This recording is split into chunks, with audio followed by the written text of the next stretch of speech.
اکثر اوقات سچ کڑوا نہیں ہوتا، سچ بولنے کا انداز کڑوا ہوتا ہے۔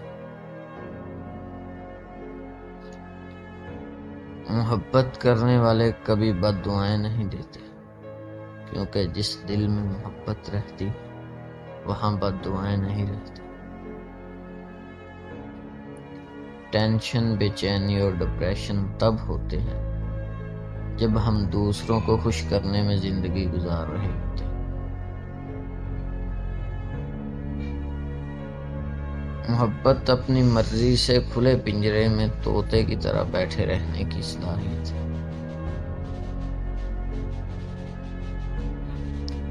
مرد فطرتاً ایک بچہ ہے، جب کسی کی چاہت میں مبتلا ہوتا ہے تو پھر اسے پانے کے لیے اس کی کیفیت ایک ضدی بچے کی سی ہو جاتی ہے۔